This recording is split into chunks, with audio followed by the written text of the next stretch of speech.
मनोज जी, ये लड़ाई किस तरह से आगे बढ़ती हुई दिख रही? मनीष सिसोदिया की गिरफ्तारी, रिमांड पर भेज दिए गए हैं। ये आप संभावना देखते हैं कि ये गिरफ्तारी या हिरासत लंबी चलेगी? जैसे सत्येंद्र जैन पड़े हुए हैं जेल में, वैसे ही इनको भी लंबे समय तक डाला जाएगा और फिर जो दूसरे नेता उभरेंगे उनको टारगेट किया जाएगा। मतलब ये सिलसिला रुकने वाला नहीं है, ये चलता रहेगा और नए नए शिकार आम आदमी पार्टी के ढूंढकर उसको कमजोर करने की कोशिश की जाएगी।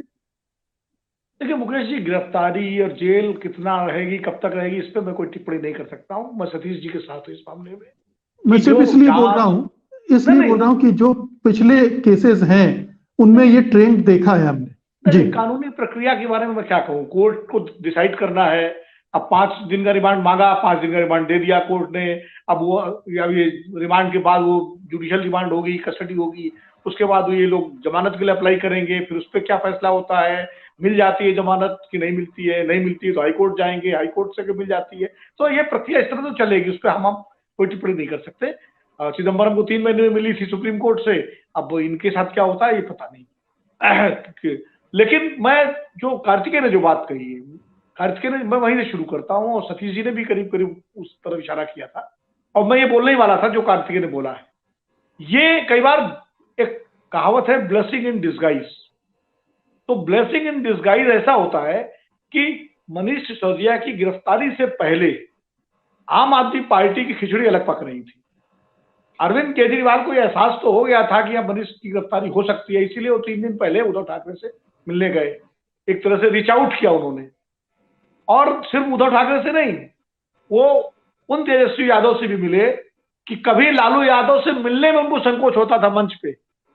जब 2015 में नीतीश कुमार ने शपथ ली थी मुख्यमंत्री की, तो अरविंद केजरीवाल वहां गए थे और वो मंच पे जब लालू यादव उनसे मिलने हाथ मिला रहे तो बड़े संकोच से और मतलब संकुचाते उन्होंने हाथ मिलाया। और वो जब लालू यादव ने उनका हाथ उठाया तो वो फोटो छपा तो उनको बड़ा रक्षात्मक होना पड़ा कि मतलब लालू यादव तो भ्रष्टाचार के प्रतीक थे अरविंद केजरीवाल की नजर में। बिल्कुल, पूरे अन्ना के जो आंदोलन में इन्होंने पूरा अन्ना के मुलायम आंदोलन सिंह में और और लालू यादव को बहुत जिन गरियाया था जिन जी। शरद पवार के खिलाफ भ्रष्टाचार का आरोप लगा के उनके फोटो लगा के लोग धरने बैठे थे, आज वो उन्हीं शरद पवार की अघाड़ी, जिन बाला साहब ठाकरे के खिलाफ क्या क्या नहीं बोले, आज उनके वहां जाके मत्था टेका उन्होंने और कहा कि तो शेर की वो थे। तो चीजें कैसे बदलती हैं ये मैं देख रहा हूं।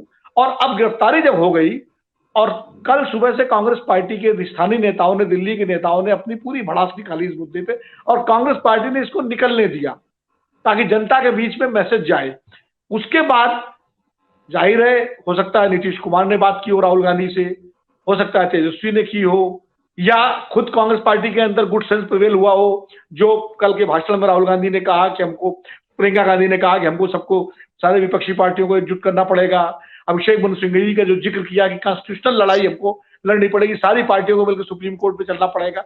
ये सब जो प्रोग्राम, उसके तहत जयराम रमेश ने ट्वीट किया डैमेज कंट्रोल का और मैसेज दिया कि भाई हम इस तरह के एजेंसियों के उपयोग या दुरुपयोग जो भी कहिए उसके खिलाफ कांग्रेस पार्टी है, बिना नाम लिए उन्होंने तो ये डैमेज कंट्रोल भी कर दिया। अब मुझे लगता है खुद प्रधानमंत्री जी ने पार्लियामेंट में कहा है कि ईडी ने विपक्ष को एकजुट कर दिया है, ये उनका स्टेटमेंट था अपने भाषण में।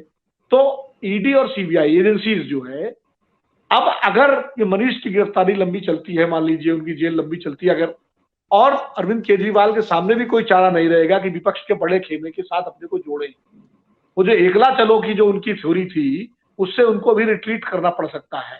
क्योंकि ये लड़ाई जब एक साथ जब लड़ी जाएगी, जब विपक्षी दल इस पर हो सकता है कोई एक्शन प्लान भी ले, तो अरविंद केजरीवाल ये कैसे कहेंगे हम कांग्रेस साथ डाइस शेयर नहीं करेंगे। वो कैसे कहेंगे कि हम जो है लालू यादव और उनके साथ डाइस शेयर नहीं करेंगे, अब तो शरद पवार के साथ तब करना पड़ेगा। तो जाहिर है जो एक अलग खिचड़ी पक रही थी तीसरे खेमे वाली, उसमें कहीं ना कहीं थोड़ा सा कमजोरी आएगी और एकजुट होने की तरफ ये लोग बढ़ सकते हैं अगर इस अवसर का एक सही तरीके से लाभ लिया। दूसरा, इस जी मामले के तार खाली दिल्ली तक सीमित नहीं है मुकेश जी। आप जांच में जिस तरह से तेलंगाना तक मामला, जो साउथ चैप्टर है इस पूरी जांच का, वो फिर बिल्कुल। तेलंगाना तक जा रहा है।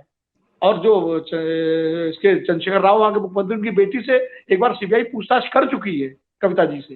तो अगर ये बात और आगे बढ़ती है बीआरएस तक जाती है मान लीजिए, और या उनके लोगों तक, तो फिर ये विपक्षी एकता को और थोड़ा सा वो ग्लू मिलेगा एकजुट होने के लिए। तो इसलिए मैं कह रहा हूं कि कई बार ऐसी स्थितियां, इमरजेंसी में जो इंदिरा गांधी ने सबको उठा के जेल में भेज दिया था, तो वो लेफ्ट राइट तो छोड़िए, आरएसएस और जमाते इस्लामी के बीच में भी एकता हो गई थी जेल के अंदर। वो मिल करके वहां आपस में जो है, और वो जब चुनाव हुआ 1977 का, तो जामा मस्जिद के शाही इमाम अब्दुल्ला बुखारी वो सीधे जनता पार्टी के पक्ष में आ गए थे, और जिस जनता पार्टी में जनसंघ शामिल था। तो इसलिए जो है 89 में लेफ्ट और बीजेपी एक साथ बैठे, वीपी सिंह को अपने कंधों पर उठा करके उनकी पालकी जो है सत्ता की उन्होंने ढोई। तो ये जो है कई बार ऐसी स्थितियां जो है निर्माण करती हैं कि फिर विपक्षी है, और हो सकता है इस पे काम शुरू हो गया हो, नीतीश कुमार या शरद पवार या उद्धव ठाकरे या कोई और बड़े नेता जो है इस दिशा में काम कर भी रहे हों। और आप देखिएगा कि आज तक जो आम आदमी पार्टी और कांग्रेस के प्रवक्ताओं के बीच की तू में हुई है, वो कल से हो सकता है वो न दिखाई पड़े चैनलों पर, क्योंकि फिर आम आदमी पार्टी को भी लगेगा कि हम इस बीजेपी से हमें लड़ना है, तो एक बृहद विपक्षी एकता की जरूरत है। तो ये शुरुआत है। तो भारतीय राजनीति में किस करवट बैठता है, इसमें थोड़ा सा हमें अभी इंतजार करना पड़ेगा।